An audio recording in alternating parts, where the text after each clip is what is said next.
Okay, good evening, everyone. Once more, my name is Mazes, okay, and I welcome you this evening to this important conversation, Christian Igbo Spectrum webinar series. This webinar series is brought to you by the Center for Igbo Studies of the University of Nigeria, Nsukka, in conjunction with Njenje Media TV Global. Now, as it is today, we will be looking at understanding what a new governance model proposal for Nigeria is. Igbo stands on restructuring, regional governance, and referendum. To do that, we would be having a no other person than Professor Obasi Igwe, a retired professor of political science from the University of Nigeria, Nsukka. Also this evening, I have the privilege of having Professor Chris Agbedo, who is here as the lead, as the host this evening. Now, Professor Chris, I believe you can hear me loud and clear. I yield, very loud and clear. Yes, I yield the mic to you to take over from here and to make the necessary introduction before we usher in our main speaker this evening. Thank you, Mazi Tochukwu Ezoke. I want to formally, on behalf of the Center for Igbo Studies, University of Nigeria, Nsukka, welcome all participants at today's maiden edition of the Igbo Spectrum webinar series. We are kickstarting today. This is our maiden edition, and I'm glad to be here. And I'm also happy to welcome all of you, those that have honored our invitation. Of course, my co-host, Mazi Tochukwu Ezoke, the proprietor of Njenje TV. Thank you so much. Our guest lecturer, who is going to deliver the maiden presentation, Professor Obasi Igwe, Professor of Political Science, University of Nigeria, Nsukka. Then also our panelist, Professor Apex Ape, Professor of Social History and Rural Economy, and former head of Department of History and International Studies, University of Nigeria. Then also Professor Geraldo Ekene Ezirim, Professor of Political Science and International Relations. And all the good people of Igbo and our friends who are joined us and who are about to join us, I want to formally welcome you to today's edition of Igbo Spectrum webinar series. By way of introduction, I want to formally tell you exactly what is the mission driving this webinar series. So my dear scholars, esteemed guests, and dear participants, it is with great pleasure and deep sense of responsibility that I welcome you all to the maiden edition of the Igbo Spectrum webinar series. Today marks the beginning of an intellectual journey, a series of conversations that we, as custodians of Igbo heritage, must continually engage in to ensure that our destiny, our identity, culture, and contributions to the world are not only preserved, but also innovatively advanced in modern contexts. The theme we have chosen for this series, that is Igbo Spectrum, exploring roots, inspiring innovations, and shaping futures. It's not just a collection of words. It is a clarion call, a commitment to delve into the essence of what it means to be Igbo. It challenges us as a people to explore our roots, the rich tapestry of language, literature, history, and cultural practices that have defined the Igbo as a nation, as a race, as a people for centuries. It calls on all of us to inspire innovations that would drive our progress in the fast evolving world. And it urges us to shape a future that honors our past while boldly embracing the possibilities of tomorrow. Our discussions actually will span a number of areas, including topics each crucial to the survival and thriving of the Igbo people in today's Nigeria and beyond. We will address the promotion, development, and preservation of the Igbo language, our most powerful tool of communication and cultural expression. We will explore our literature and the stories that define our worldview. Our history, rich with triumphs and trials, will be revisited, not just as a record of the past, also, but as a guide for our future. Now, religion, philosophy, politics, and economy, these pillars of society will be critically examined within the Igbo context. So how do our spiritual beliefs shape our interactions with the world? What philosophies guide our actions and decisions? In what ways can we strengthen our political and economic structures to better and serve our people? These are pertinent questions we are going to ask, and we hope to find answers to them. Of course, moreover, science, technology, and agri will be key areas of focus as we seek to position Igbo at the forefront of innovation and sustainable development. Youth empowerment will also take center stage, recognizing that the future of the Igbo nation lies in the hands of our young people. And so through policy and advocacy, we will explore how best to equip them with the tools they need to lead us forward. Now, the series is more than just a platform. It's more than just a platform for academic discourse. It is a space for action-oriented dialogue where ideas can be transformed into tangible solutions for the challenges we face. So it is also a space for collaboration where scholars, policymakers, and community leaders can come together to forge a path forward. And so as we embark on this journey, I encourage each of you to engage fully, to share insights, ask very difficult questions, and then be open to new ideas. The future of Igbo, the future of our collective identity depends on the conversations we start here today, I believe. And so on this note, I want to thank you for joining us. And I look forward to the enlightening discussions that will unfold in this series. And so together, let us explore our roots, inspire innovations, and shape a future that we can all be proud of. There one. Thank you. Thank you very much.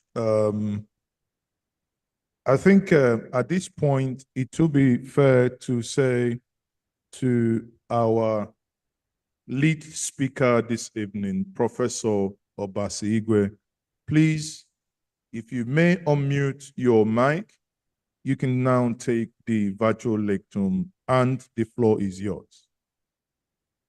Thank you very much, Prof. If you can hear us, unmute yourself and you have the floor.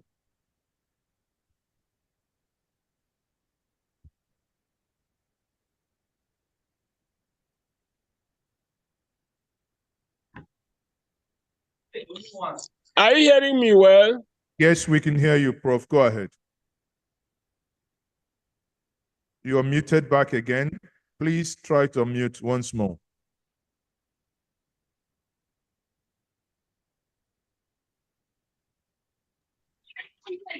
Are you hearing me now? Yes, we can hear you, Prof. Go ahead. Hello, sir. Yes, we can hear you, Prof. Go ahead. We can hear you. Okay. I apologize again. I'm in a part of the country, as your digital resolution should have shown, where there is absolutely no light. I'm not in the East, but in a meeting I have to attend. So, and for the sake of the Igbo nation, and in connection with the preparation for the new Nigerian movement meeting headed by Victor Taiwo. So I'm on my way, and there is absolutely no light. But I promised Professor Chris Agbedo that this initial meeting must hold under whatever circumstances. So I thank you all for coming. Above all, the Njenje TV, and of course, Chris has spoken. I extend my hand and my congratulations to the other people present to Ugwuona, Gerald Ezrim, Kennedy Ukechukwu, Obi, Cecilia, Eme, and Emeka Ugwoju, Sydney Davis, and the rest. Felicia Nade, thank you all very much.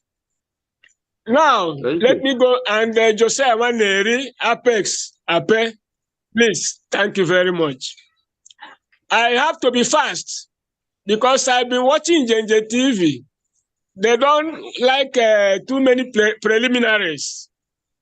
What I'm trying to say now is Nigeria is upon a deep blue ocean, navigating unruddered, and each ethnic nationality is trying to find their own bearing so that you will not be the sacrificial lamb. Nigeria now is almost practically a failed state. Without the army pointing guns at everybody, people would have gone their different directions. So we are now united physically, but the spiritual unity is totally zero. Now we have fought for Biafra, for separation into different nationhood. And we have discarded that.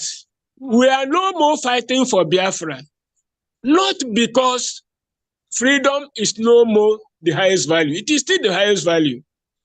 Because when the unattainable is not possible, you go for the possible. If we start to wage war for Biafra, Britain, America, the whole NATO will aid Nigeria to wipe the remainder of the Igbo out. They're already wiping the Igbo out.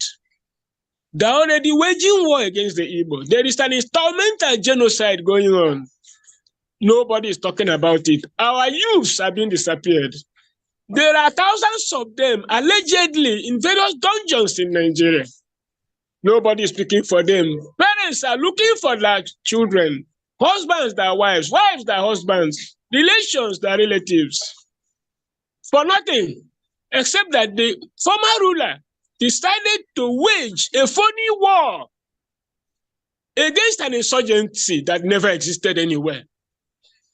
And he had to let the international community know that the Igbo are also as brutal and as savage as themselves.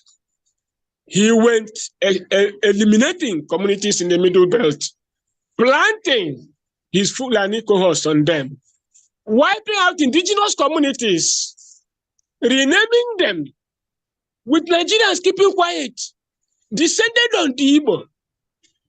There was nothing happening. Somebody was in the airwaves making campaign about somebody of Sudan. It wasn't war, it's war of words. And then in vengeance, he had to export violence to the Igbo nation and also to Yoruba people. And then to the Hausa people in an attempt to eliminate the remnants of the Hausa. Now we come to a conclusion that Nigeria has to be restructured for us to live together as peaceful people. Because if we now want to fight again for Biafra, they will forget their differences and descend on the Igbo. We have no America or Britain or world power to help us. We are already being eliminated, even without fighting. How much more when there is a declared war for independence? But we are totally in support of the right to self-determination for everybody. Full self-determination. It doesn't hurt. It's constitutional. It's lawful, both in domestic and international law. There is a provision for the right to self-determination of all peoples. Our own cannot be different. But in Nigeria, there is no legality about anything. What anybody thinks he wants to do, he has power, he does it. So we are taking it easy with our fellow countrymen, and we are now subscribed into restructuring. The problem with the Igbo intelligentsia, not all the Igbo intelligentsia, please, some Igbo intelligentsia is political illiteracy. They don't even understand the meaning of restructuring. Not that they're incapable of understanding it, but they are unwilling to persevere to study it. Some of them don't even know the meaning of Igbo. They don't even know Igbo territory.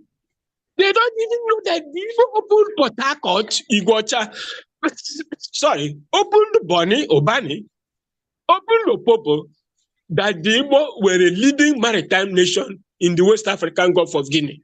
That the Igbo populated America, not through the air, not through space, but through the Igbo coastal ports. That the essence of abandoned property is an ethnic cleansing of the Igbo in the meridional areas to pretend that the Igbo are landlocked. And that this landlocking phenomenon is an economic forged in terms of economic blockade in 1967 is still subsisting today. That economic blockade blockaded the eastern ports, above all the specific Igbo ports of Boni, Opoba, and Port Harcourt, to make sure that the Igbo neither imports or exports. And that diverting the Igbo, thereby diverting the Igbo to Lagos to do everything. Therefore, deindustrializing the east of Nigeria and making sure that unemployment, depopulation, disease, and want and acrimony are what you find in the east. Not only within the Igbo communities, but between the Igbo communities and the communities in the east. So when they now say in Lagos, go back, we don't want you Igbo people to go back, they are fully aware that they are going to incite the Ijaw to blockade, to lay claims on Port Harcourt and Opobo and Boni, to go and incite the Ikwere to say, you are not Igbo, you are from Spain. To go and tell the Eche, don't agree. So that by this divide and rule, the Ijaw will be suffering, the Ogoni will be suffering, the Ikwere and Eche, Boni, Opobo, all the Igbo in River State will be suffering, the Igbo Intala will be suffering. It is the way they are destroying the East. Now, as a member of the Igbo Elders Council Worldwide, and as a member of other organizations, we have now led before Nigeria. Now, for the lifting of the economic blockade, mounted in 1957, as a precondition, or as a necessary part of restructuring Nigeria, we now demand that the eastern ports, not only the Igbo ports, be reopened, each one for their own. The Bini have their Owoton and Gelegele. The Ishekiri have their Wari and Odi Ishekiri and others. The Ijaw have their Burutu. They have Akasa. They have Dembe Brass. They have the Kalabare ports. The Igbo have Port Harcourt. They have Boni. They have Opobo. Those who open them know. The Akwa Ibom, Aqua Cross, Ibibian, and Efik, they have the Bakassi ports. They have Oron. They have Calabar. They have Bakassi. So why should these ports not be opened when they are needed most? So our aim in restructuring is to make sure that there is a regional development, multi-regional development in Nigeria, with each southern ethnic nationality regaining access to their ports to import and import, so that Lagos will be relieved of the gridlocks and lock jams that are impeding the development of the eastern wing of Nigeria, while the East is also developing on its own within one Nigeria. We also see that the opening of the eastern ports will trigger development in the middle belt down to Meduguri. That there will be a spillover, positive spillover effect that keeping the Igbo down has also kept the middle belt down, kept the northeast down, kept Nigeria down. So we want all these things to be opened. But there are people who don't understand this, or maybe who understand these arguments but don't want to pursue them because they are not sweet to the ruling class. These people are talking about constitution, changing the Nigerian constitution. Whereas that is not the issue in Nigeria. And in this changing Nigerian constitution, they are telling us that they want to retrieve the 1963 constitution, that 1963. Then the collapse of the 1963 constitution is the problem with Nigeria. And that is a lie. Because Nigerian history is where you start your own. You can start Nigerian history from 15th century, when we met the Europeans. You can start it with the jihad, 1800s. You can start Nigeria's history in 1937, 1944. When all the killings started, you can start your own history with the Wetie campaign, with killings of the Yoruba, the rigging of elections and censuses. You can start your own Nigerian history by the mini genocide in the Middle Belt, killing the TV and so on, which then triggered 15 January. You can start your Nigerian history in 15 January, 1966, or anything. You can start Nigerian history anywhere, but there must be a holistic approach that wherever you start your history, the consequence is the same. The general disaster in the country today. And we have decided, we have suggested that because we know that Nigeria has to be reorganized, that what we're having today is not from the people's consent. When you organize, let each people voluntarily accept being members of this Nigerian community, because we are not going anywhere. Our territories are fixed. But there are some people, powerful people, with strong voices that are saying it is Nigerian Constitution of 1963 that we should go back to. They are totally wrong on all sides, but they are getting traction in the press. How do you go to the Nigerian 1963 Constitution or parliamentary rule? Can President Tinubu accept to be a ceremonial president under a powerful prime minister called Akpabio? Can the states in each region come together and subject themselves to one premier? These are the practical aspects of returning to 1963. So, and all these states created out of the regions agree to rejoin and become members of that particular region, when they thought they have freed themselves from the entanglements of ethnic superiors or so, superiors in quote. So when they were defeated on that logic, they said, no, it's not going back to 1960 as such. It is to retrieve the elements in the federating elements, principles in 1963 into 1969, 1999, into the 36 states, which is also a wrong argument. You don't need to lift a sunken ship in the ocean before building a better one. Must we first of all go and retrieve 1963 before making a proper constitution for 2024? They've not been able to come around that argument.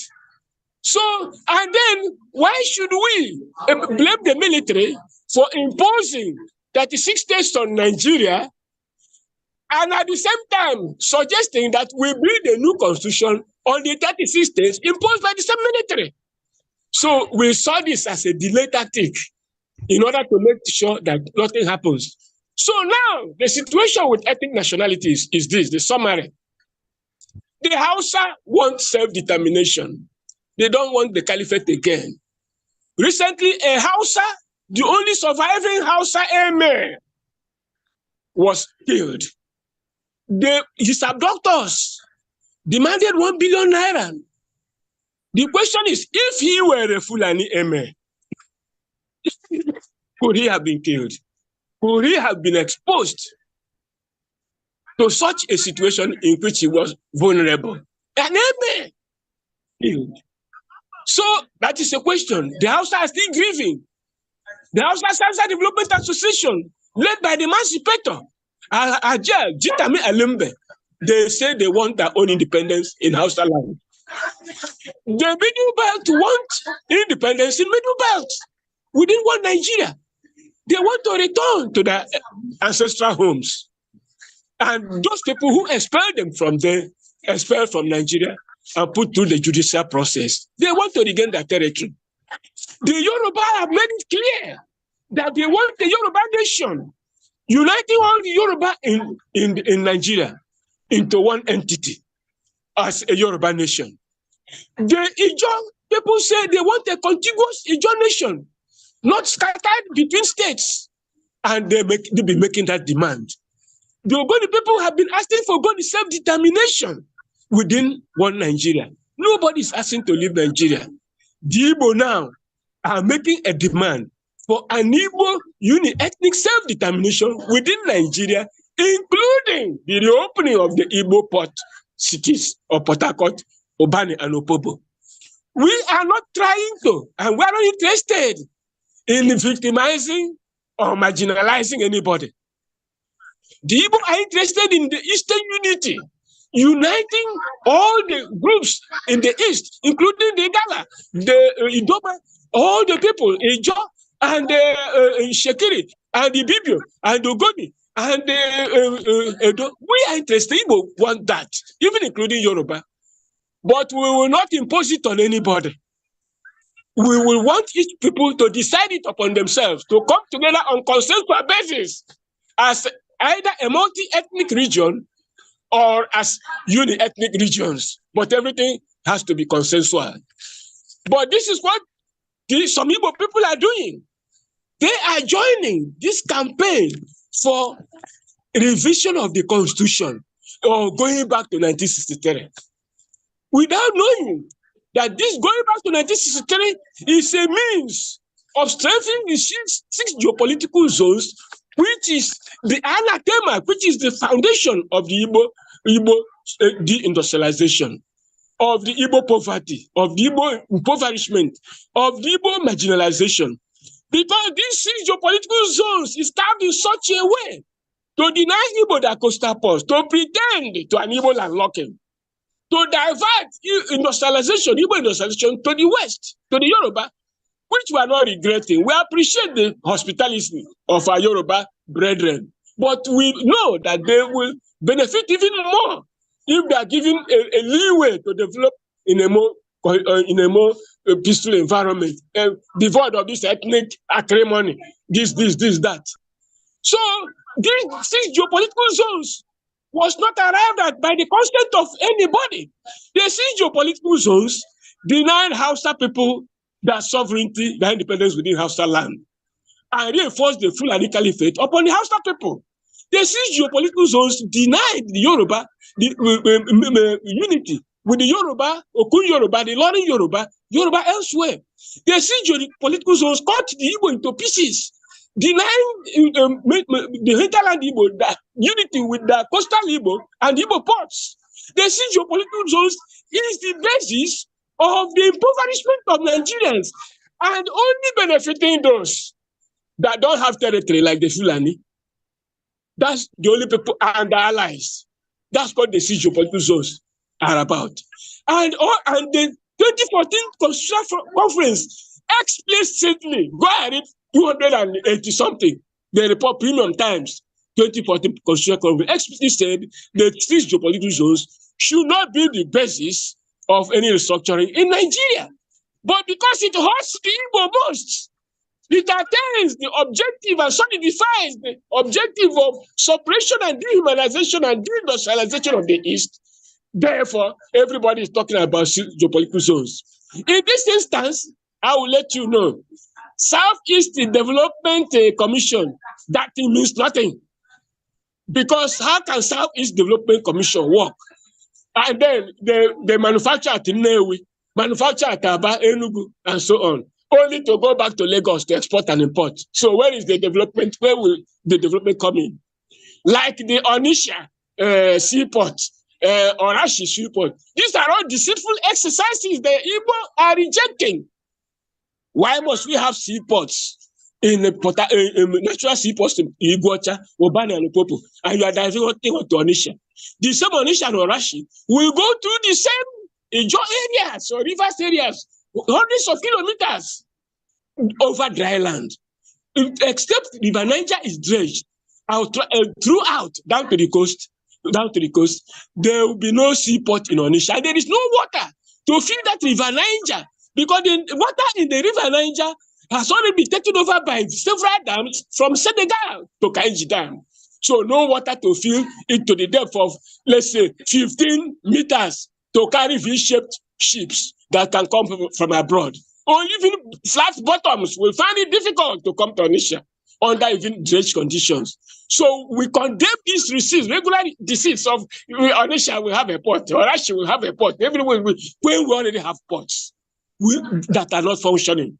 So we are now saying the Igbo region must comprise all the Igbo-speaking communities in the 13 states of the contiguous indigeneity, both from Abia to Bayelsa, to Kogi, to Benue, to Cross River, to Akwa Ibom, Cross, and all Igbo people will come together who are doing the same thing the Yoruba are doing, the job want to do.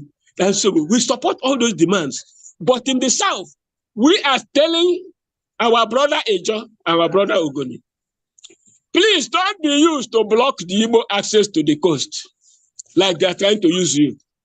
We've already changed the view of the Ikwere. Ikwere have rejected that notion of we are not Igbo, we are not Igbo. There is no other Ikwere saying that any longer.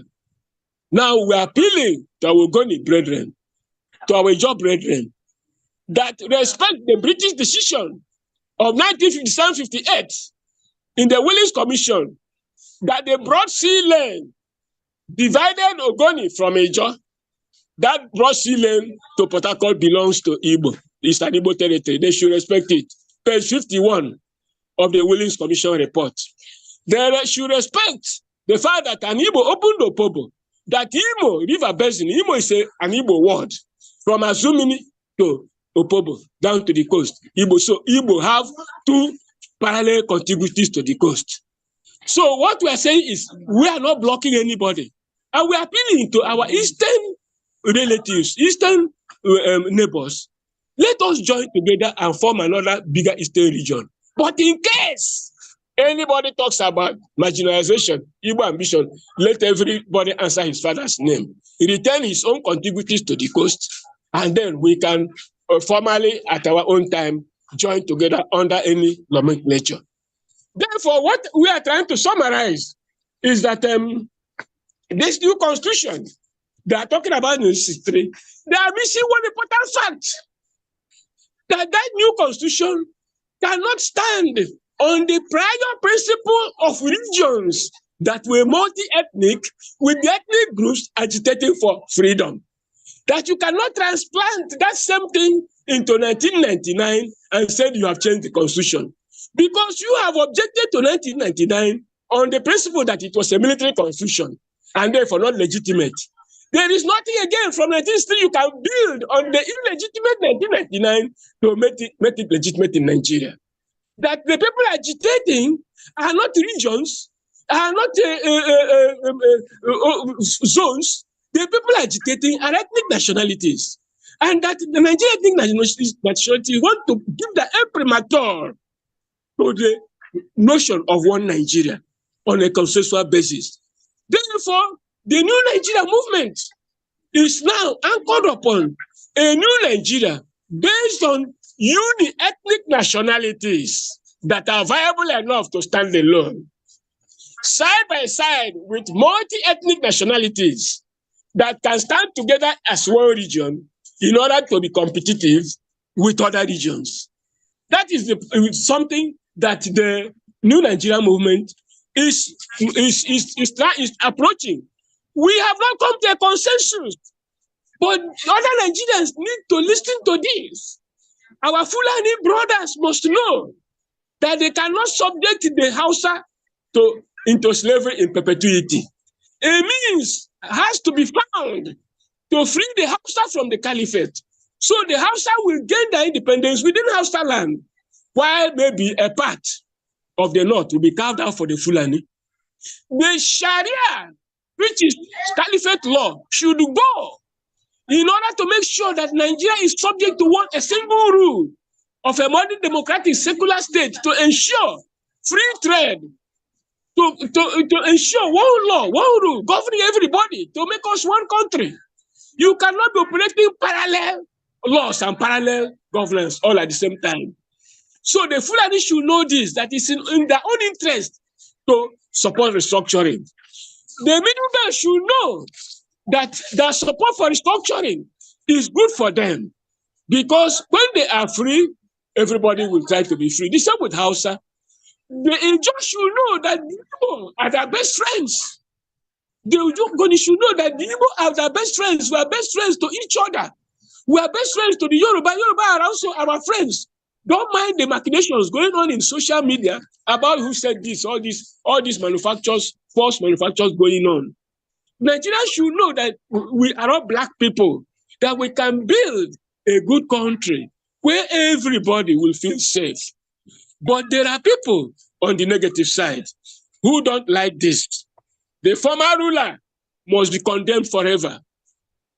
He was the person that instigated terrorism in the East. He brought unknown gunmen, organized them. Some of them even confessed that they were paid by that government, organized by that government to be killing the Igbo people. The military were organizing military campaigns, military exercises in civilian areas, taunting civilians, provoking them and challenging them to war. For what reason? Now, there are thousands of Igbo youths allegedly in various dungeons in Nigeria. No, but to travel now is a risk. To travel now, the other day they just captured a doctor in Enugu. Another day they captured one person along between Enugu and Osaka. Got 30 million from him. Somebody in Imo State was telling me yesterday or day before yesterday how they accosted 4 of them from a shop. He managed to escape. They demanded 300 million from those people. Those people are never arrested. Which makes us suspect that they are not Igbo. Because those who manage to be arrested, they are never put on trial. So, and then when the treatment they give to the Igbo is they kill them all. So that nobody will come forward and deny that he wasn't an unknown gunman. They wage war, killing all of them. But in other places, they arrest them and charge them to court. So we are appealing to Nigerian authorities to stop this differential treatment. Let them try and arrest those people. They say they are terrorists in quote and so on. They are fighting insurgency. Because Igbo know that no Igbo man is fighting any insurgency at all. But whatever is happening in Imo State, they know themselves well. There is no way a federal government can sustain under the last 8 years some type of violence in a region without having a story to tell to justify it. So we are appealing to President Bola Ahmed Tinubu. We have praised him before because when he came to office, this unknown gunman thing immediately stopped. Security improved instantaneously. But all of a sudden, these people appeared to feel that they can't have the East to be in peace. See what they enacted in Aba. How can 5 soldiers be together and wiped out without resistance, without any one of them resisting? And they said there will be fierce response. The fierce response was children living in the neighborhood who knew nothing. And then have these children been brought back to their parents? Fierce response. And the governor, the people were saying, we don't think these people are from Igbo land. These are the types of things happening in Igbo society. So on one side, the Igbo are killed. The other side, the Igbo are killed. Nobody is hardly anybody brought to the courts to just and say, okay, you were on good. No. We are not saying that they may not have been. They are not Igbo people who have been subscribing to this violence by this Fulani and military or government pro-supporters on Fulani. We are not saying that. We are saying that on our own, Igbo don't support any violence, any unknown gunman, any terrorism, any killing of Igbo against Igbo or killing other Nigerians. So we are appealing to the federal government. We are on our knees, appealing to the federal government that it doesn't serve Nigeria well to have a part of it being a danger zone to its people. That all the people in jail, the jail should be opened. Let the jails be opened and free these people, if there are any people there. And those who committed any offense, they should be brought to the courts. They talk about Nnamdi Kanu. If Nnamdi Kanu has committed a crime, let him be brought to the court. He's been brought to the court. The court freed him. Why are they still keeping him and all his people? So this is an appeal to the federal government. We are not making it as a demand. It's an appeal that it doesn't serve anybody any good in Nigeria to treat the Igbo apart from other people. The recent incident of one clown in Canada saying the Yoruba should be poisoned, the Edo should be poisoned. It's all hogwash. No Igbo person will do that. Total hogwash. How is that possible? The other day, that Igbo went and destroyed embassies in Senegal and somewhere in Asia simultaneously, and all of them were accessed by our Yoruba friends. It's not possible. It's not. Then this other one in Canada saying the Igbo will poison the Yoruba and Bini people. What did Yoruba people do to the Igbo? Above all, what did the Edo people, Bini people do to the Igbo? When we assemble the Yoruba people and poison them, and then it is what then unites the Yoruba and Bini, except that some people maybe want to win election.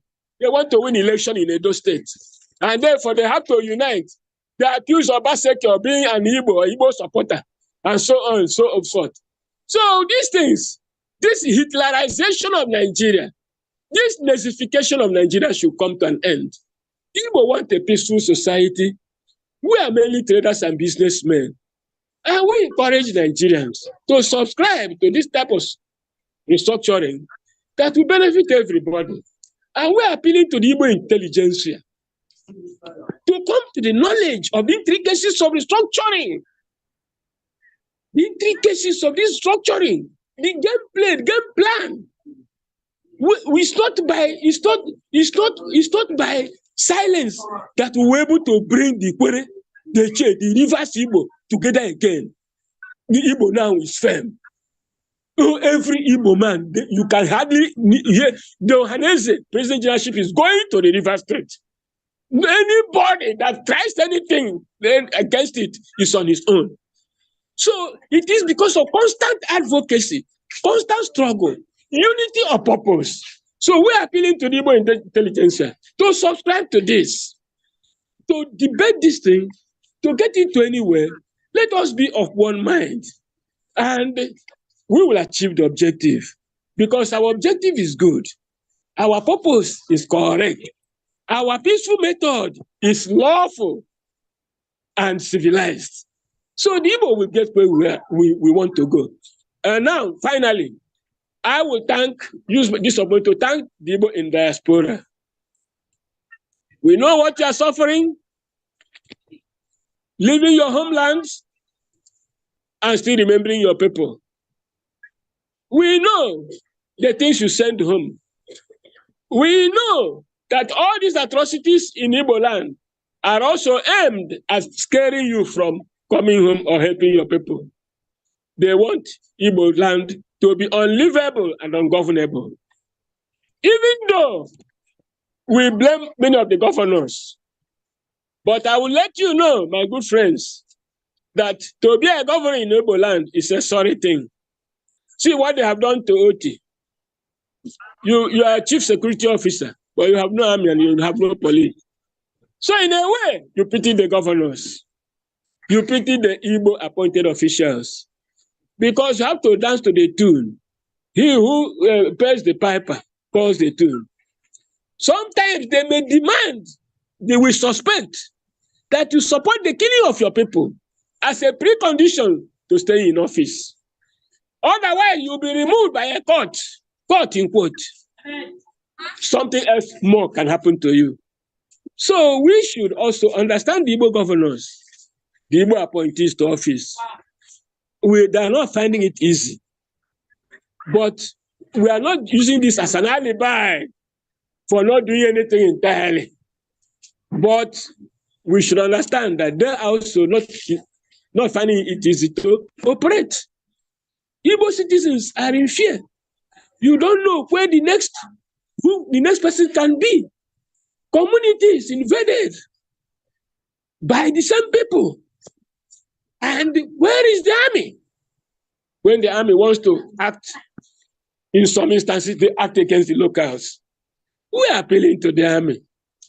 Everybody in authority, we are not fighting war. Igbo are your friends. We're all Africans. Why all this war? Why all this war? Why heroism against your own people? Let us live peacefully with each other and start developing. That's the only thing the Igbo people want. Igbo people have never lifted a sword against anybody. They've only been defending themselves in their own homes. Not a sword. How can a businessman who wants peace in order to thrive, lift a sword? We don't want to leave Lagos. But if we have to leave Lagos, that should be peaceful and consensual. We want the Yoruba to come and invest in the East. We want Northerners to come and invest in the East. It is not only the Igbo that should be investing elsewhere. That is how to become one country. Reopen Port Harcourt, Igbo Chaubani Opobo. Relink them multimodally to the Igbo hinterland. That will have a spillover effect on the middle belt down to Maiduguri. Nigeria will develop multimodally and multi-regionally, and these ethnic tensions will diminish. That is the magic the Igbo is bringing to the Nigerian floor on restructuring. And in this restructuring, we present 4 elements. First, new units. There must be new units of the polity. Number 1, relatively large ethnic groups should stand alone as ethnic regions. They are mostly in the south. So there must be an Igbo region down to the coast, Yoruba region down to the coast. There should be an aqua cross. This aqua cross, the original southeast region, combined together down to the coast. Then, living since the Ogoni and the Andoni are sandwiched between the Obani, Port Harcourt channel and the Opobo Azumini channel, they form the southern region. Then the Ijaw contiguity, Ijaw is contiguous leftwards with Ishakiri, with Edo, Bini, with Ishan, with Urobo. They form a region, except if Ijaw wants to delink from them and form a sole Ijaw region. But we remind our Ijaw leaders that the Ijaw are spread even from Senegal to Ivory Coast, to Ghana, to Nigeria, down to Brazil. Ijaw units. If Ijaw contiguity is taught in such terms, then no ethnic group will have a coast, a contiguous coast, a contiguity to the coast. Therefore, once the Ijaw accept Burutu to Rio or New Calabar River, and in order not to block the Igbo channel of Bonny to Port Harcourt, they will realize that the other Ijaw settlements are exclaves and enclaves of the Ijaw, which will enjoy equal rights. So let them not be tempted to come and be claiming purpose of places just in order to satisfy some other Nigerians. We are also asking the Yoruba people to stand firm on the principle of ethnic nationalities as regional units. Prof, thank you very much for your intervention. Prof. The second one. Can you hear me? Okay. Professor? Yes, please. So that Thank you very much. Yeah, thank you very much. You know, a passionate delivery you've made there. I do quite understand that if given the time, Prof will be here in the next couple of hours for your oratory. But Prof, before I get the panelists to join this conversation, may I quickly ask for some clarifications? I believe you can hear me loud and clear. You confirm you can hear me loud and clear, Prof? I'm hearing you, but you are not loud enough, but I'm hearing you. Okay. I'm hearing you, sir. Okay. So let me quickly say this. You know, you criticize those that are proposing for the 1966 or revert to 1963 Constitution. By this, I believe you are making reference to the Petroids. Now, if you, in quotes, with your group are against the revert to they revert to 1963 Constitution with current reality, then I want you to make the following clarification, please. What is your take then, if you are saying no to 1963 Constitution with current reality? How do you then say about, or rather, what do you then say about the regionalism as proposed by Dr. Akin Fapohunda, the one who made proposition for the 8 regions? Moving forward, what is then your take by the propositions in line with what you've just said, made by Tony Nadi, that is the NINAS, that says the 1999 Constitution should go, the National Assembly has no right to make a new Constitution. Now, where do you stand? Are you standing that? Are you standing, to say that the National Assembly has the right to make or to give Nigerians a new Constitution, or are you of the view and opinion that they have nothing to do with in giving Nigeria a new Constitution? And please, if you clarify this, and I want you to also clarify when you talked about the uni-ethnic identity or nationality, however the nomenclature is, what does that entail? Moving away, or rather juxtaposing it to our today's reality, where we have quasi ethnic nationalities. How do you define that? If you understand what I mean there. Okay, sir. Maybe I will forget some, but you have put so many questions, but I'll try. First of all, we are against returning to the 1963 Constitution as a precondition to coming back to 1999. That is the thing. The question is, must you return to 1963 to retrieve a sunken ship before building a new ship? That is the thing. Now, they record it to say that they are only trying to retrieve the federalist tenets of 1963 and apply them to 1999. And we said there are already federalist tenets in 1999. And that the 1999, you condemned it as a military constitution. Why would you retrieve the non-military constitution to superimpose upon a military structure? A contradiction. So we cancel that as a delay tactic. That you don't. What they are meaning now is that they should be, the 33 states should be the constitutive units of the new Nigeria. What is new in reconstituting what exists into what will exist? Excuse me. If the 33 states, sorry. 33 states are already existing. They are all federating units now. Why must you tell us that you want to go to 1963 Constitution in order to retrieve the federating principles of 1963 to apply them to 1999 Constitution? When the 1999 Constitution that produced the 36 states is already a federal constitution. It may lack legitimacy, but it's legal, nevertheless. It's a federal constitution, so we regard that as a tautology and the delay tactics. So now, in terms of Petros, we reject the Petros idea, because the Petros idea is simply around the same 1960 Constitution, and though they went into 6 geopolitical zones, this is a design. Anything 6 geopolitical or 1960 Constitution is not what Nigerians are asking for. It's a means of reinforcing the status quo. And one bad thing in it, they always gather Igbo people who speak good English.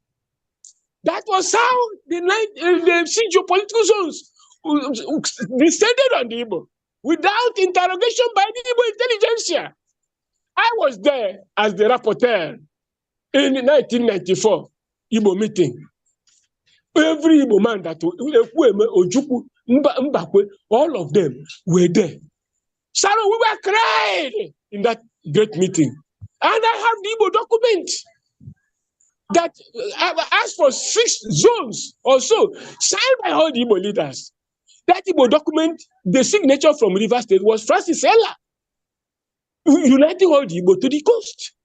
But suddenly we heard that the Igbo went and signed another 6 geopolitical zones that deprived the Igbo of their coastal ports. We examined that and saw that that document Ekweme signed was purportedly signed by Ekweme was fraudulent because it was not the zonal structure recommended by the Igbo. We don't even know whether it is indeed Ekweme did so, because we are aware of the people called a group of Babangida scholars that design 6 geopolitical zones to reinforce the ethnic cleansing in the River State. So let that be. Then the National Assembly can initiate a constitutional review. By law, they can. But by structure, they cannot. All they can do is managing devolution of powers. Even the devolution of powers may not be substantive, because devolution of powers is simply a means of conceding some elements of the exclusive list to the concurrent list, not even to the residual. Like now, the local government autonomy thing, and so on, which was an executive order, not even a bill. I think it has now been converted into a law. It doesn't need a law or a bill because it's already constitutional. It has not been approved by 2/3 of the states. So, but it's dancing all around as a new law, which is not. So the National Assembly might initiate some type of changes, but not substantive. But Nigerians should know what they want. If we want pancake, those touching some aspects of the Constitution, we can use the National Assembly, but the National Assembly is ill-equipped. Nigerians are asking, Prof, which of course is not easy. Yes. May I interject here? Yes, sir. You've shut down the 1963. Yes, sir. Do so, sir. No, okay. You've shut down the 1963 suggestion. Now, and you made allusion that there was in the 1994 Constitutional Conference, or rather what was then known as Abacha Constitution Conference, where the geopolitical zone came from. In one of my conversations with the Professor Chidi Oswag, he would disagree with your position that it was something agreed, and eventually Ekweme went to submit something else. But we can take that question, conversation and do a triage on that to clarify what the real thing here is. But my issue here, you've in the last 40 minutes or so, I've listened to you. I'm still missing to put my hand somewhere to say this is what you're.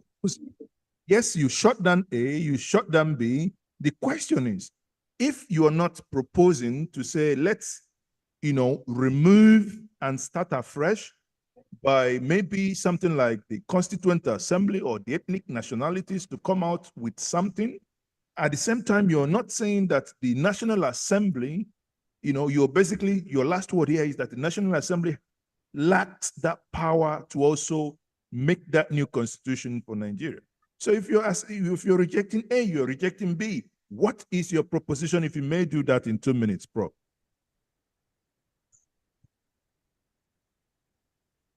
Yes, sir. So you didn't allow me to land. You would have known you would have understood what I mean. Okay, please, can you do that in 2 minutes? I didn't say the National Assembly lacked the constitutional powers. They have the powers to initiate. They have the powers to initiate. But I say the way they are now constituted, they cannot go beyond devolution of powers. There's a difference between devolution of powers and restructuring. I also have the units. I know what Professor Swagu was saying. And I think I corrected him on that. I tried to. Not that I should correct him. I think I know what he was saying, that he himself was actually the author of the 6 geopolitical zones. I told him, I think, that he should not pursue that line of argument. No Igbo man should be proud of 6 geopolitical zones. We have the units already. Igbo nation should stand. I was mentioning the units. The Yoruba nation should stand. Hausa nation should stand. A place should be found for the Fulani nation. Fulani nation should stand. Akwa Cross should stand. Ijo contiguity to Edo will stand, except if the Ijo is alone. That is, these are Ogoni, Andoni will stand as a region. Middle belt will be carved into 2 or 3. That will make between 10 and 12 regions in Nigeria. We have the regions, we've drawn the maps. Then how are they to be attained? It will be a joint exercise by the presidency to initiate a bill to convert these suggestions into a law, supported by the National Assembly and civil society organizations. Because restructuring cannot be handled only legislatively or executively. The ethnic organizations will join, civil society organizations will join. That is why people are talking about sovereign national conference, constitutional conference, and so on and so forth. It's a joint exercise to renew Nigeria on a new platform. We have the means, we've drawn the suggestions. There's nothing we are missing in it. Thank you, Prof. There's absolutely nothing we are missing. So when we say 1963, we rejected 1963 on objective basis. And saying, must you lift a sunken ship in the Atlantic before building a new ship? A better ship. That's the question they've not been able to contend with. Hello, Prof. Thank you, sir. Hello, Prof. Hello, Prof. Yeah, I think we have landed. I'm listening, sir.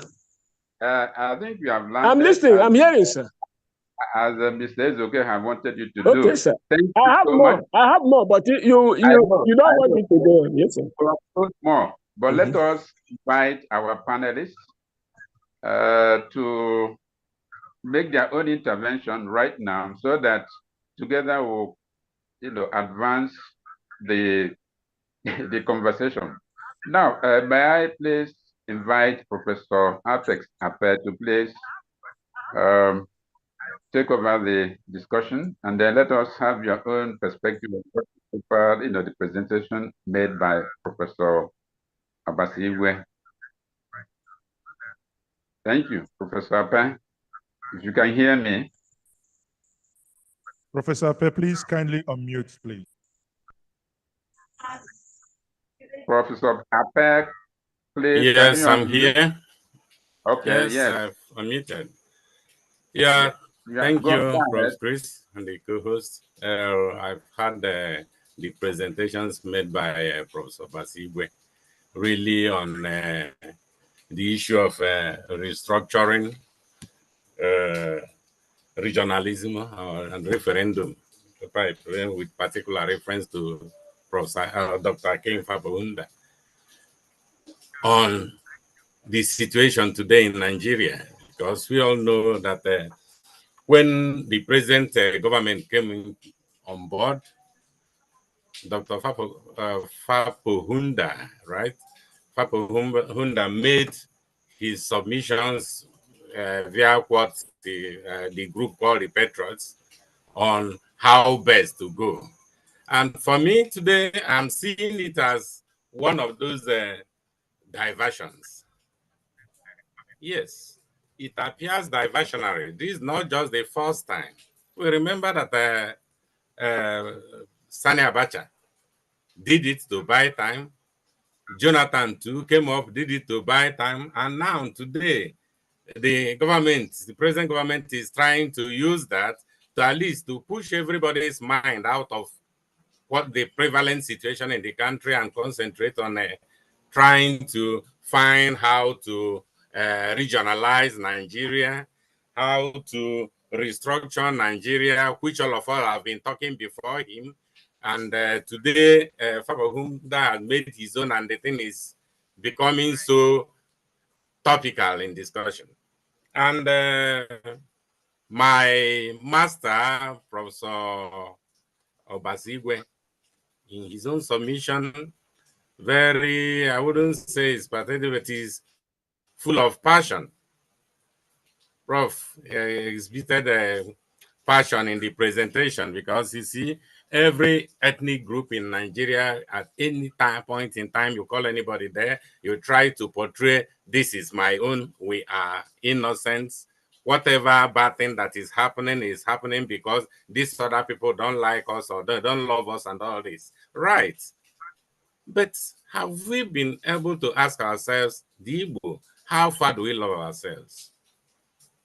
We cannot be talking about bringing in this other ethnic group, saying that we want access to the sea, right? We know we need that we'll get back to colonial maps to bring them in. We remember that immediately after the Civil War, the rest of the country saw the Igbo as socially and politically leprous. They disowned the Igbo. In fact, not even from 1967, when the Gowon administration divided Nigeria into 12 states. The minority Eastern region ethnic groups, all of them grabbed theirs with both hands. That today they have been given a political space and they have been freed from the Igbo. And before you know it, they have started consolidating. And at the end of the war, it is the abandoned property that we are no longer Igbo. The Ikwere said they are no longer Igbo. I wonder if they today agree or we are going to force Igbo down their throats. That Opobo, yes, founded by Igbo person, do you think those of them along the coast will ever say they are Igbo or agree to give Igbo the access or will start another war to gain this access to the coast? In as much as we are Igbo people, we try to find means and ways to play our part in the Nigerian Federation. Definitely we have to, as a matter of fact, our agency, get a meeting with our people, with these other neighbors. We have to extend arms to them, hands shake to them. Let us sit down and talk before one stands up to make a generalization. We are saying yes. So is it from the Benue River down to the coast? How many of these people will agree to work with the Igbo? We remember if the Doma, the Gala, and all this. You remember that the roles they played against the Igbo during the Civil War, and I believe that is what is haunting them, because they fought the war against the Igbo, right? But today, they have seen that it was a mistake. We need to be on a round table to get these discussions done. It should not be an internal thing. The Igbo people will just sit up on a table and take a decision and say they will join us. No, we have to discuss with the people, because you don't know their plans. Definitely none of them, they still feel, if you interact with even the intelligentsia around there, from that area, they are still apprehensive of dealing with Igbo. But you know that they fought against them just to show affiliation to the North. Maybe then it was the monolithic North. Today, the North is no longer, you said there is core North and peripherals. And maybe they belong to the peripherals. And the periphery North, and those of them at the periphery North believe they are not getting much from the Commonwealth. And as a result, they might be trying to assert their own federation, the Middle Belt. So for us down here in Igbo land, we are talking about this, and we've been talking about restructure the Nigerian Federation, right? And one will go on to ask, what actually are we going to restructure? What is the structure before we talk about the restructuring? What is to be restructured? How does this restructure affect the Igbo? And how will the restructure benefit the Igbo or solve the Igbo problems?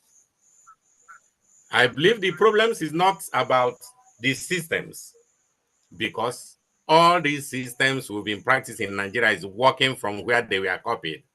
why are they not working in Nigeria?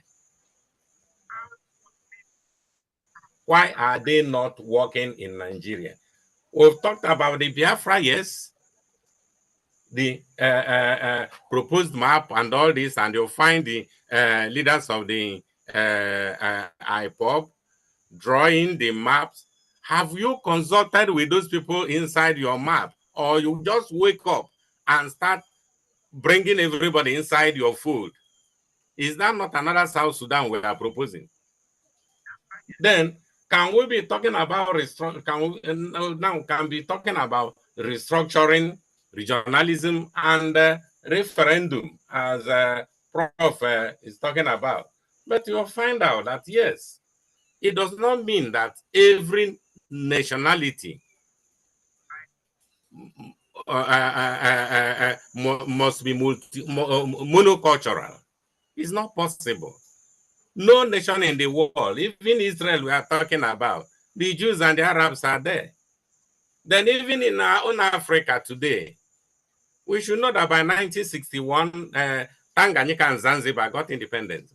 But they united into one Tanzania.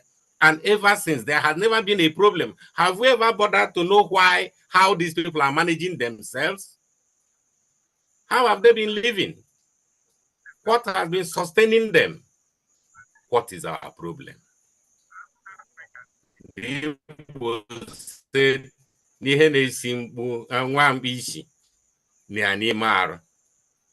what makes the he-goat smell?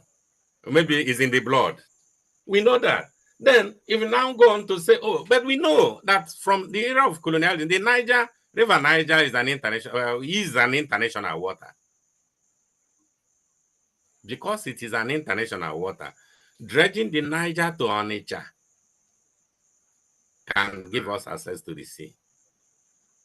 The Suez Canal or the Red Sea, and finally the Suez Canal too, is an international water. We know the Egyptians have control, but ships pass through it.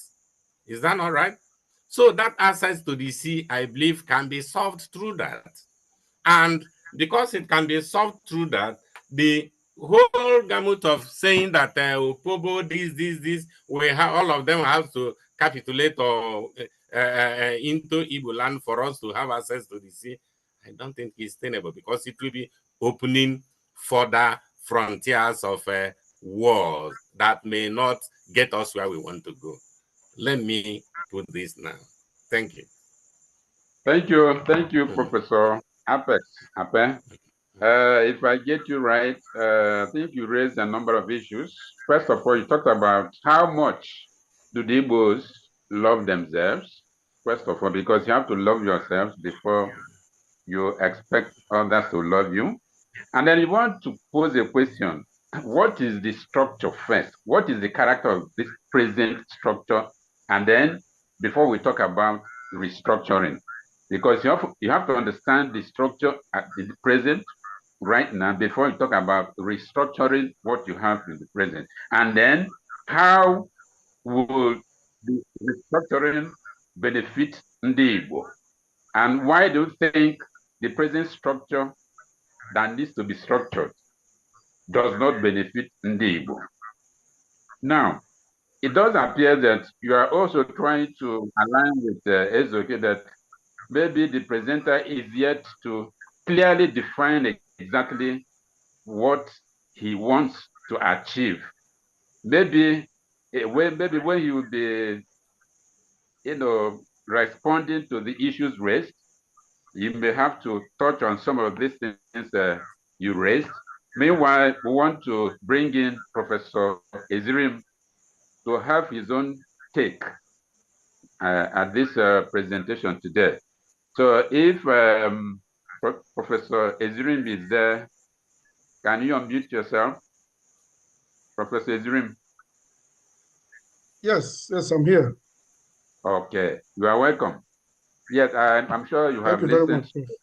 I'm sure you have listened to the presenter, Professor Obasigwe, and now Professor Apex has also made his own perspective. We have heard him. Please. We want to listen to you and see how you can help us understand better the presentation we've been listening to this evening. You have the floor. Thank you. All right. Okay. Thank you very much, Prof. And thanks to everyone who has been here so far. I have been paying attention to the discourse so far. And I have this to say, this rumor, I call it a rumor, that the new governance model for Nigeria, as drafted by Dr. Akin Fakuhunda, so that it seems to be attracting official support, given the way the patriots were received by the president when they went to see him, and also given the caliber of seasoned gentlemen that are part of that group, the patriots. So these are people who have seen it all in Nigerian politics and who are well respected.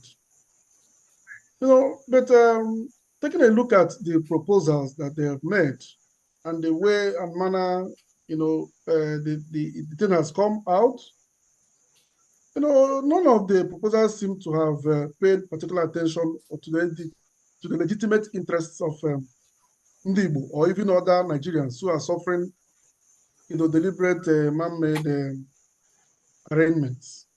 So from my take and from the lecture given by Professor Basigbe, the Igbo people do not really have any problems with their neighbors in the real sense of the word. All they are asking for is some form of rethink, reorganization, restructuring that would be beneficial to them as a people, because they have been dealt quite very bad and very heavy blows over the years. And this, we're saying this not to make any case that maybe because of where we come from or other, but because there are a lot of, this unresolved debates on the restructuring in Nigeria, has come with a lot of, costs. And until they are resolved, we are likely going to continue to have unending war of wars, misunderstanding, confrontations, and all that, both among the academia and in the political circles and in the economic circles and all that. So there is need to have, some of these things noted very clearly. Politics have been defined by some people as the management of demand, which, if not promptly and properly managed, have the tendency to become very violent. So the obvious and the ultimate cause of continued neglect of the people of their increasingly loud demands for restructuring tend to run into kind of violence or anarchy with all the accompanying distortions that come with it. So there is need to have this discussion. When you continue to over-centralize power at the federal level, with all the negative tendencies that come with it, which I've already highlighted by Professor Basigwe and others. If you continue to over-centralize the resources at the federal level, with all the key negative consequences that come with it, especially with the corruption, the wastages, and of course the starvation of component units, which is seen through series of lopsided and skewed appointments and all that. If you continue running a supposed federation like a unitary state in a multi-ethnic society, with its devastating consequences, which include the dysfunctional system, general insecurity, loss of confidence in the federal government by citizens, you will definitely frighten away, foreign investors and, of course, retard development. Now, when there is general dissatisfaction and disillusionment in the people, especially those from the south, and especially those from the southeast. Which continues to escalate from poverty, criminality, hate speeches, and all that. It's like a snowball that will continue to, steam until, it becomes unbearable and unmanageable. We have also had, continuous separatist agitation, which may one day become armed if care is not taken. Because as much as people want to give that narrative that the Southeast is trying to, cause problem in Nigeria, it is not true from the details that we have and all that. Professor Basiko has done justice to that. When people are complaining about particular issues of things being done to them, of their homelands being wasted, castle rustling and all that, and so many things been happening to a particular set of individuals. And those who are supposed to take action, keep a blind eye to it and not pretend as if nothing is happening. Then definitely, this exclusionism and all that, nepotism, inequality and all that, we one day, come up with, come to the fore. And then people will begin to ask questions, how did we get here? There is also this worsening general human and national insecurity.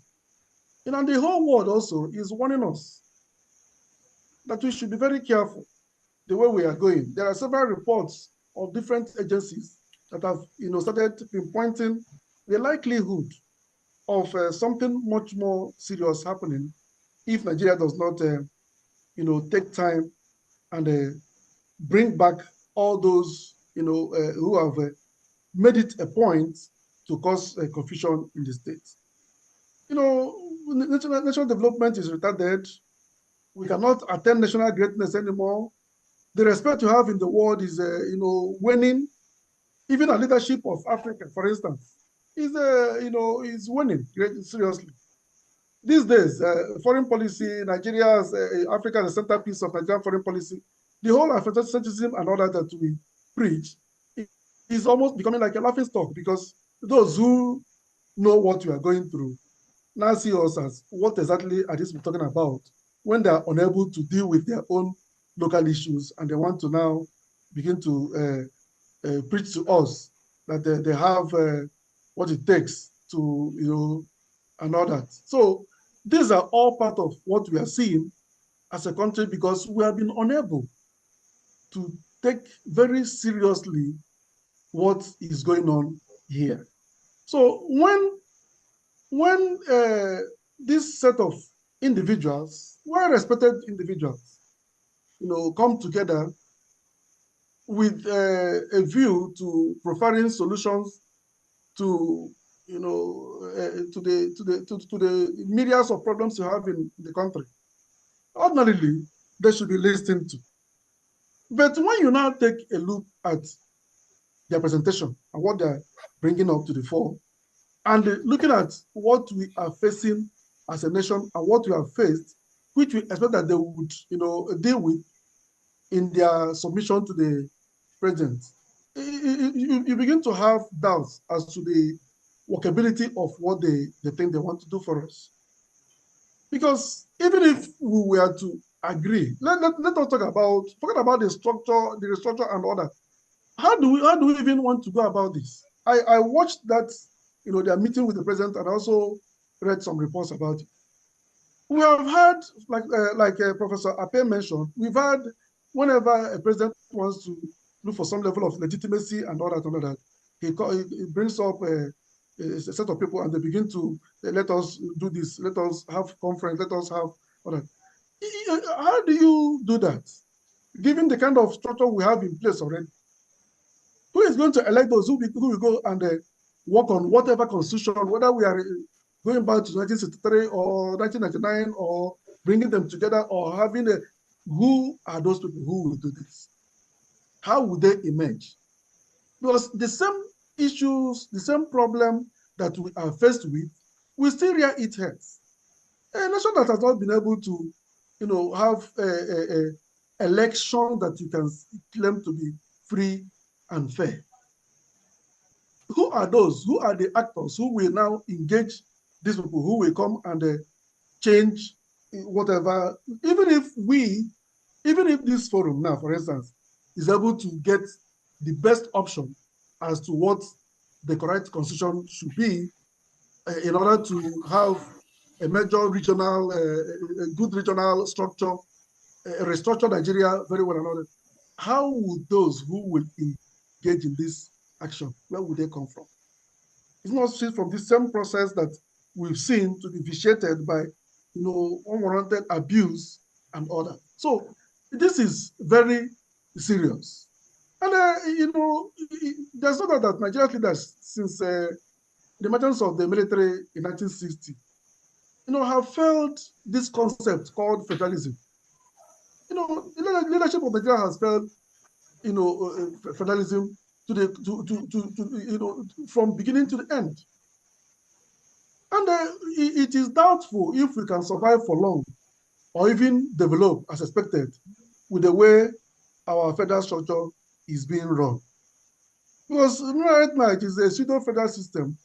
There is exclusionism, there is nepotism, bloodletting, impunity, arrogance of power, which have closed all hopes and channels of genuine dialogue. So how do we now have this dialogue that the patriots are proposing, whether it's going to be a 6 unit or 12, whatever, or 18 or whatever anybody is talking about? How would we even go about having this, given the kind of federal structure that we are already practicing, and which is giving us a very serious problem? So it has become very imperative that, one, the country's political leaders, to begin to transform themselves from being mere politicians and, local champions to statesmen, and commence the process of genuine dialogue on how Nigerians can live together in peace. There is nobody who doesn't want to live in peace. There is no country that doesn't want to live in peace. There is no state. There is no culture. There is no Igbo people want to live in peace. Yoruba people want to live in peace. Other people want to live in peace. Fulani people, everybody wants to live peacefully. But we must look at the overall gains of restructuring for the whole nation, for Africa, and for humanity, not from a narrow, group prism per se. There's need to enhance national stability, peace, unity, because this is the only thing that will catalyze national development and greatness, and which will enable Nigeria, to give better life to its people, deepen its democracy, take its due place among the Committee of Nations, and uplift humanity and go beyond even what we have now as a. If you see, as somebody engaged in international politics, we have lost a lot of respect as a nation, so that people can, even though the people that we are supposedly feeding, the people we are building roads from here to their doorsteps, people we are giving water and light and all that, they don't have respect for us, and because they have seen that all we preach, you just preach and they claim to be giant of Africa and all that, but we have been unable to go beyond that mere posturing to anything that is meaningful. So when they say that we are unable to do much with what we have, then it becomes a very big problem for us. So there is need for us to have a very serious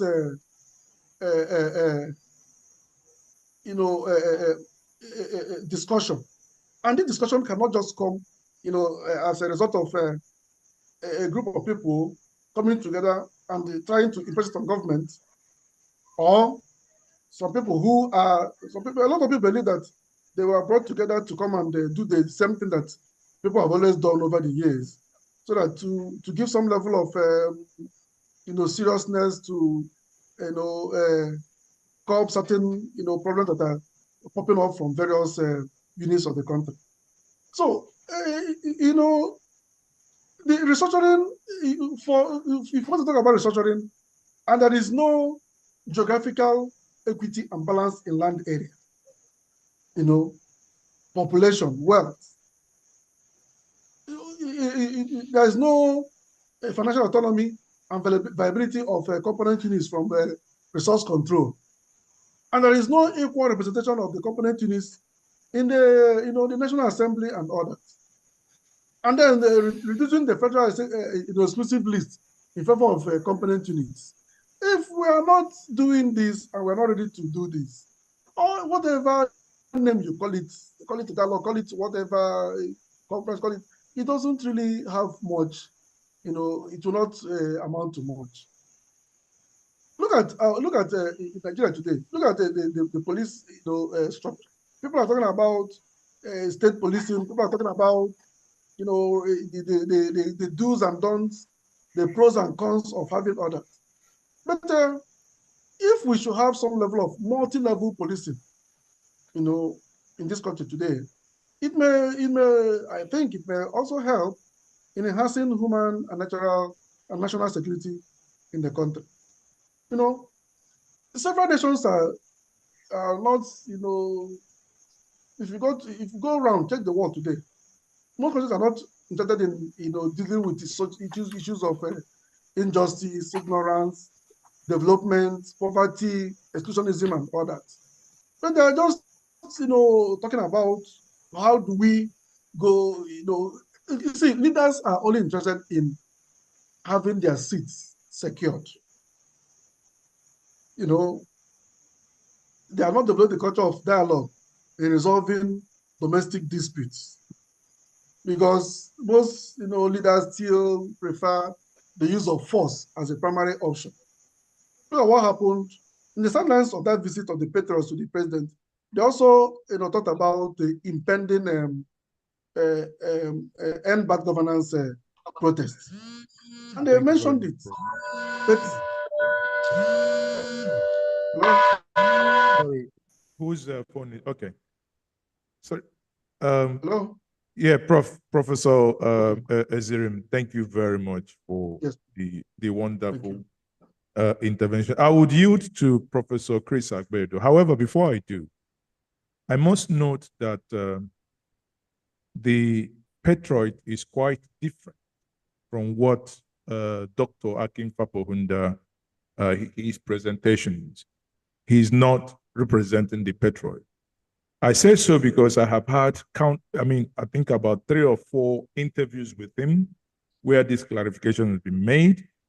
While you were speaking, on the screen, we had his own proposition that he called, he said that it was a coalition of indigenous ethnic nationality, CIEN, and his own is about the 8, but what the Petroids are actually saying is, if we restructure to go back to, the current realities, when they say quote unquote, when these current realities of 1963 is said, means we can take the 1963 as a baseline. In summary, they are basically proposing regional governance. However, you see where the problematic is when you talk about the regional governance. I've also had the privilege of having an interaction with the leaders of the Middle Belt, and who will tell you that when you do that regional governance of the way being proposed, then you run into the problem of them being emasculated within some ethnic nationalities in their region, and that they want it that way. If you ask them, they will tell you they actually want a 36 state, the way it is, or a 42. So what I was expecting to have this, having so much intellectual powerhouse here, so much professors is, Professor Abedo, probably you help me out here, that, we will live here knowing that this is what we are going to yank on the table. If we're going to take away with, you do away with A, we do away with B, but this is what the proposition is going to be. I do not know if, that is, we might be able to get at that, but I'm still hoping that, aside from the known issues and problems we know, but the key point, in my view, is yet to be, kind of hammered in here. Professor Chris Abed, I yield back. Yeah, thank you, Mr. Ezoke. I want to join Ezoke in thanking Professor Izrim for his very incisive intervention. When I was listening to him, I think I kind of drew some kind of parallel from what he was saying. That is when I recall what Professor Apex talked about. Professor Apex was talking about the fact that this structure and the restructuring we're talking about have been working elsewhere, where we copied such structure from, have been working very fine for them. Why is it not working for us that we need to restructure? And how are we sure that even when we restructure the structure, it will still, it will still meet our needs, solve our problem? And here, Professor Izrim is also talking about political leaders being local champions and then wanting them to become statesmen. And then also that restructuring should be viewed from a more of a pluralistic standpoint, and not just each group coming and say, this is what we want, this is what we want. And then, of course, that it is something that should benefit everybody. We shouldn't be, self-serving, because as he said, that most or some leaders are self-serving. And it is clear that actually that some of our supposedly people that we should look up to as statesmen are actually, according to Izrim, are more like local champions.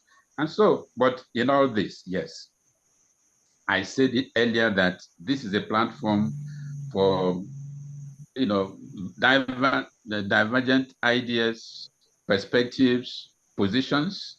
That is the whole idea. So that when we bring our different views and opinions and perspectives, we see where we relate, we see where we differ, and then see how we can harmonize our differences and then hammer out something, a functional framework that will address all these issues we are raising today. So every issue, every point raised today is very, very valid. We have created this platform. Now, the time for us now, okay, let's come together and say, okay, you are saying this, I am saying this. How do we harmonize our position? And so at this point, I would like to, if Professor Abasigwe is still here with us, are you with us? So that we'll give him 3 to 4 minutes to react to these issues before we go to Kennedy Okechukwu. He has been raising his hands. Professor Abasigwe, are you there? Hello, Prof.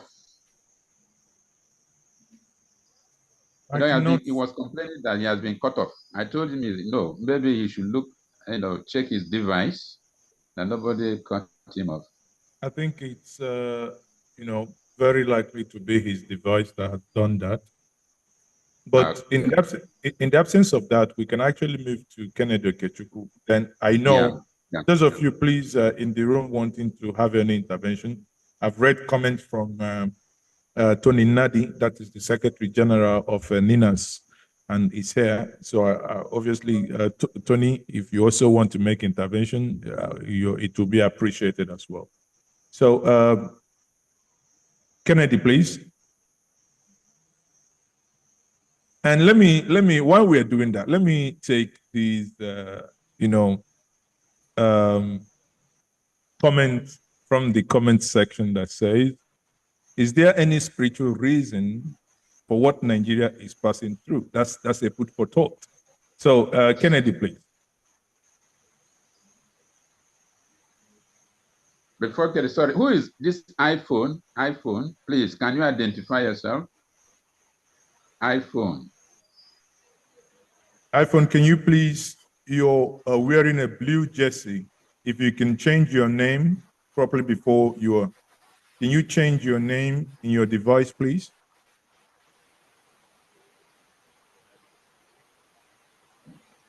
So, in the comments, again, taking from the comment section, I take a note from Tony Nadi says, when we get sufficiently tired of going round in the circle, we will return to the only proposition that is rooted in actual processes that identified and engage the constituent people of Nigeria with a clear-cut roadmap that takes out in orderly manner the 1999 Constitution and sets out step by step what the problem is, what has to be done, when it has to be done, how Richard. it is all to be done, and what and who exactly to do what in the deconstruction of the process. So I think the guy you described as on Blue has identified him. I think Richard or somebody, Richard somebody. So Richard, then in that case, kindly unmute and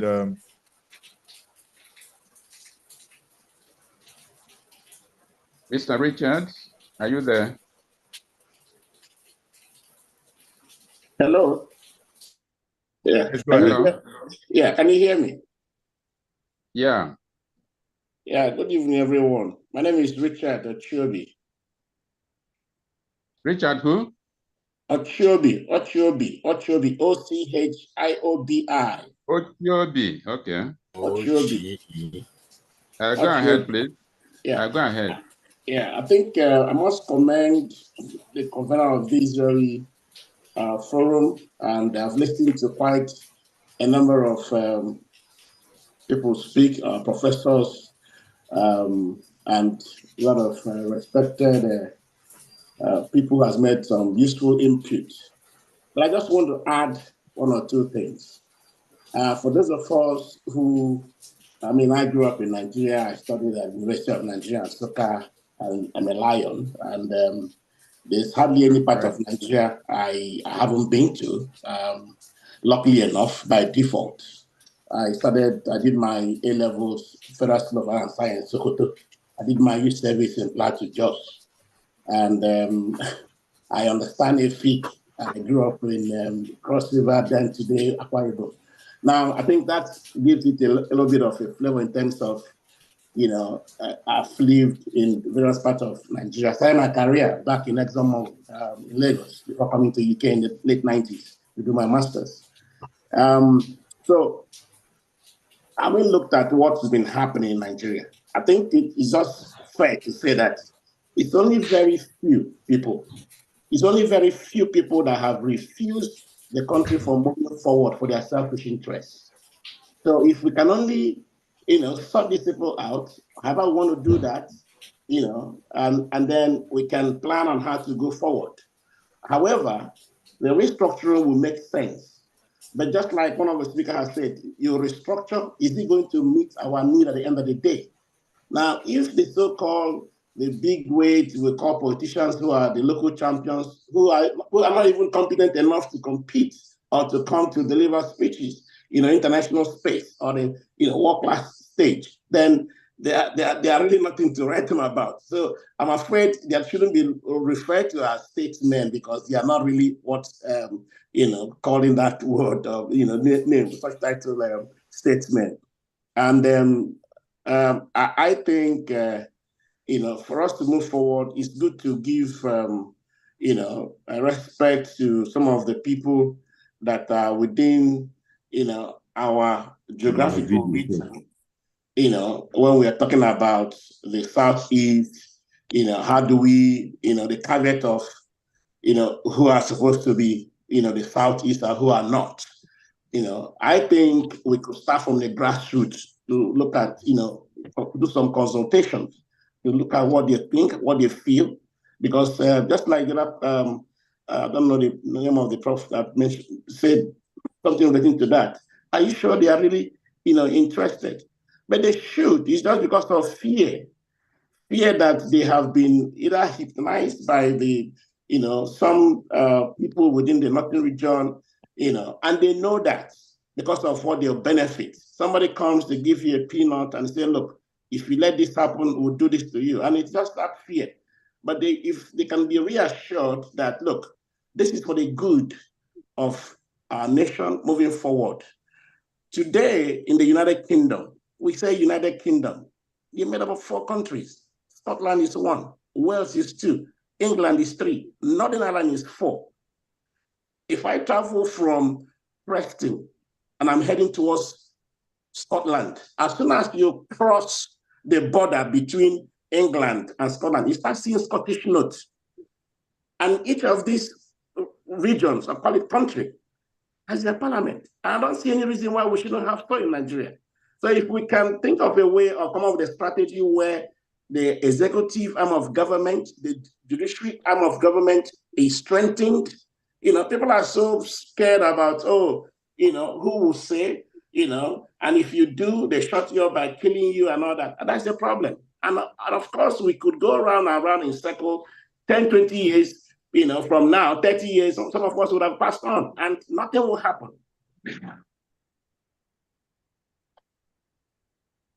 So I think it's high time we'll begin to really have to think of how to, make these things work, put a practical and more realistic, plan in place on how to achieve this. The other day, I was listening to somebody making some careless statement. Oh, come 2027, the next governor of Abia will be from a particular state of, party. How could you say that? These are biased people. We want, the good of everybody. We can coexist as a country if there's need for us to coexist as a country. But otherwise, people should be allowed to go back to their kitchens and begin to, restructure and model themselves on how they want to present themselves to the world. Thank you, gentlemen. Thank you, Mr. Richard Ochiobi. I hope I got it right. Yeah. Of course, I'm Igbo. Dalo. Dalo. Thank you so much for taking time to be with us in this maiden edition of this Igbo Spectrum webinar series. Thank you so much. We appreciate everything you have dropped for us here. I think everybody is passionate about the workability of this great nation called Nigeria. And it is our business as good citizens of this country to make this this blessed country to work for the good of the generality of all of us, not for a few. So our business here is to see how we can address issues affecting us as a people, as a nation, and then hammer out a functional framework that can work for all of us. So I want to thank you so much. Now, Kenneth, okay, thank you. We are back. Can you please let us have your own view briefly? We are almost winding down. Thank please. you, Prof. Yeah, thank you, Prof. Ndị be anyị ekene m. Biko, yeah. Ife nchọrọ ikwu bụ na ọ dịghị m ka anyị ga-egbo mkpa dị elu Igbo n'asụsụ oyibo. Nke a bụ ofu. Asụsụ oyibo a, asụsụ bekee, English, dị mma na aghụghọ.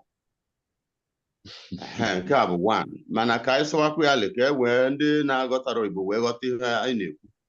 Nke a bụ one. Ihe nchọ ka anyị bulu n'obi bụ,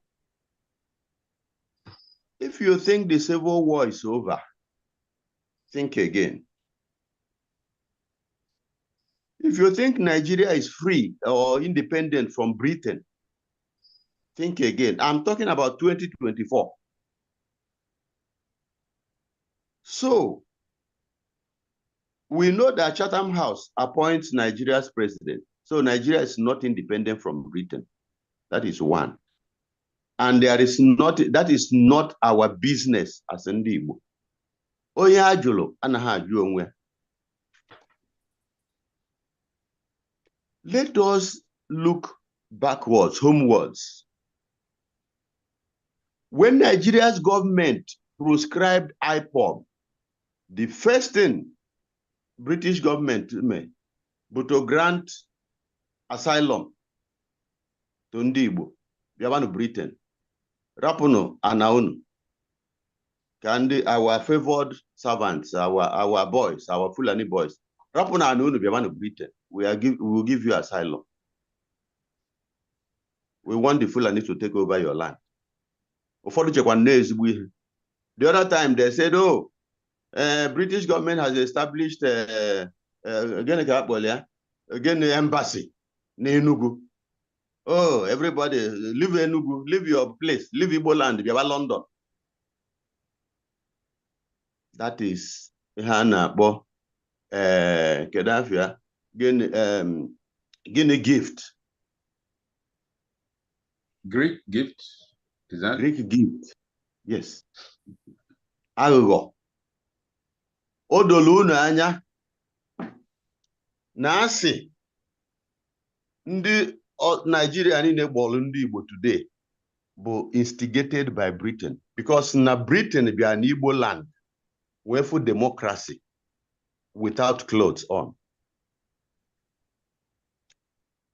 When the British imperially, when they settled with the emir in the north, it is done and dusted.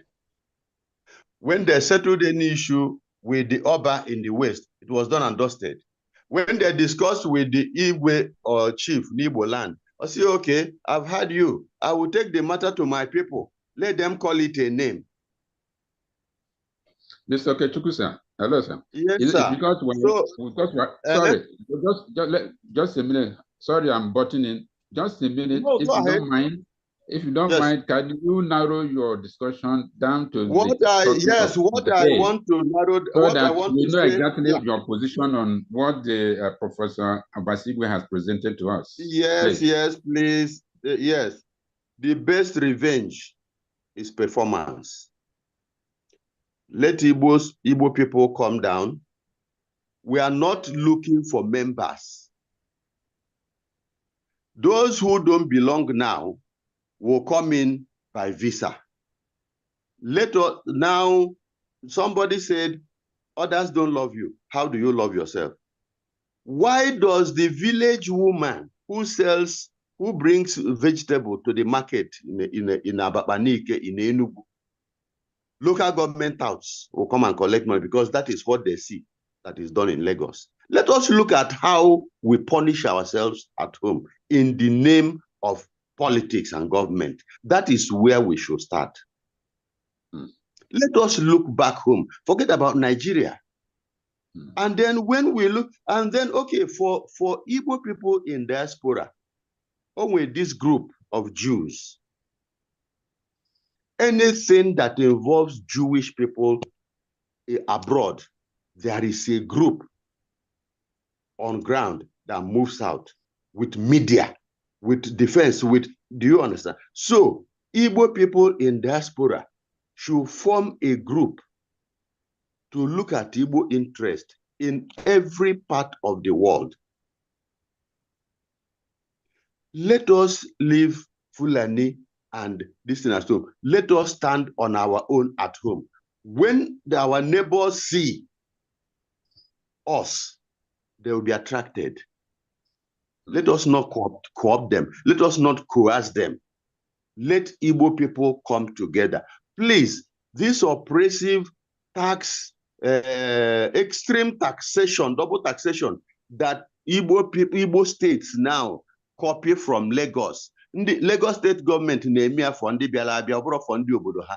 Ndị Igbo akọpịlị ya na-eme ya n'Enugu, na-eme ya n'Ụmụahịa. Because let us look at that, whereby you remember going home. Yes, we have to be Igbo enough on our own before we attract neighbors to ourselves. Thank you. Thank you. We have to love ourselves. We are also still harking back to what Professor Apex talked about, loving ourselves. First of all, we have to love ourselves. Thank you so much. And you raised the issue of Igbo language. Yes, I know this is Igbo, actually, and we're supposed to speak Igbo. But the thing is that we have people from different parts of the world.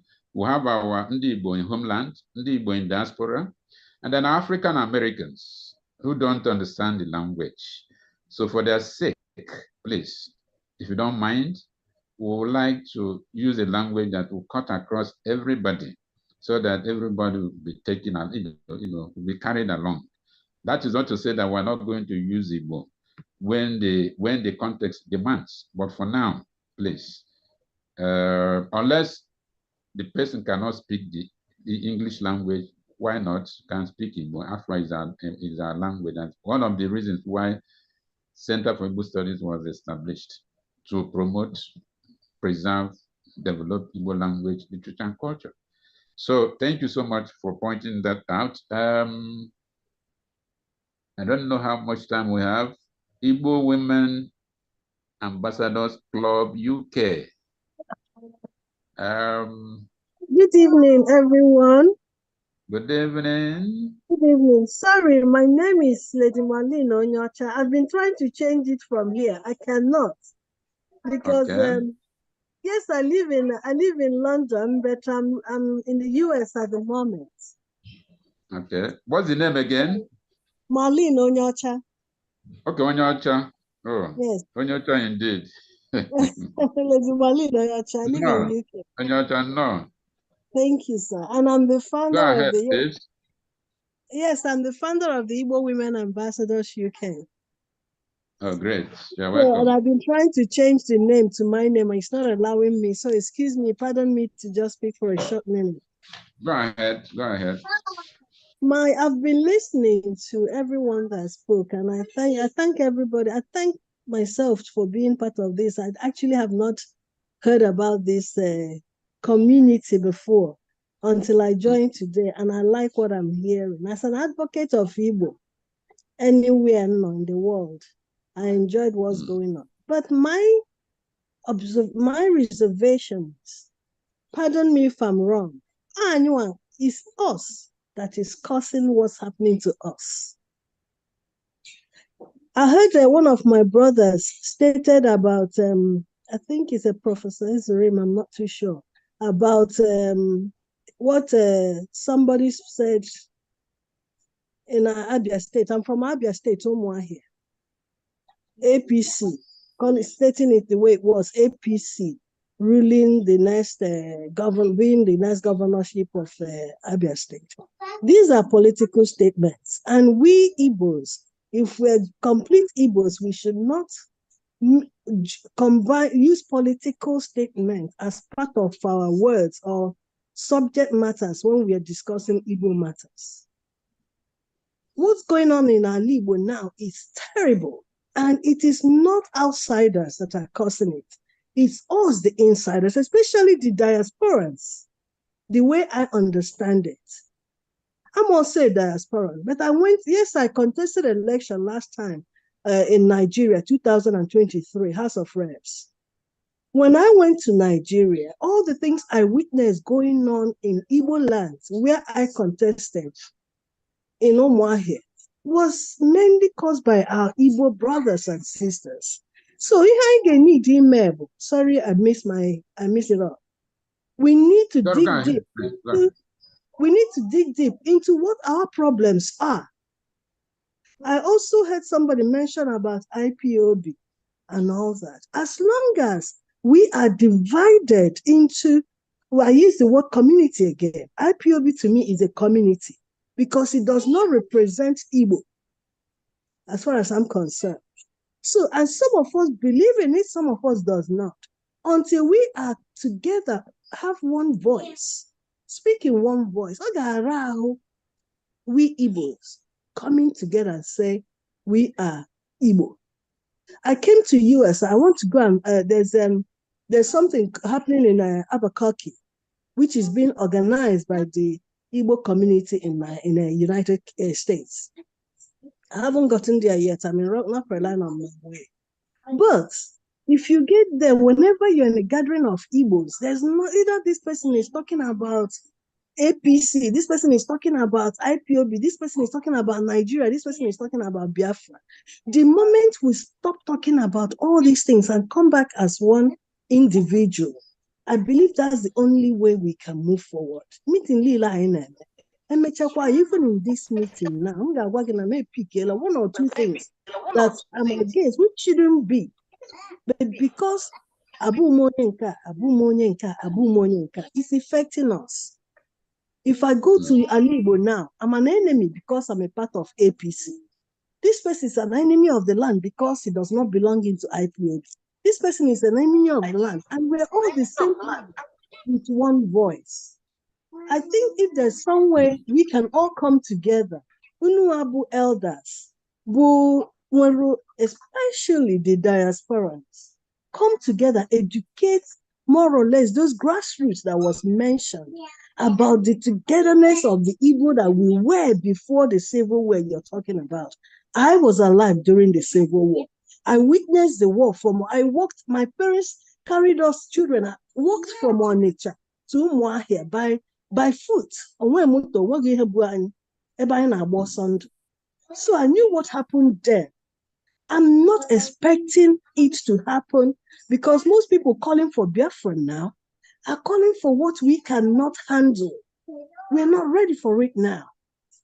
So if there's a way we can get more people into, take your time, get to know Igbo first before you start divisions. Thank you so much, Onyacha. Thank you so much for your very brilliant intervention. I think from what I heard you say and others, we have been able to identify some of the major challenges facing us as the people.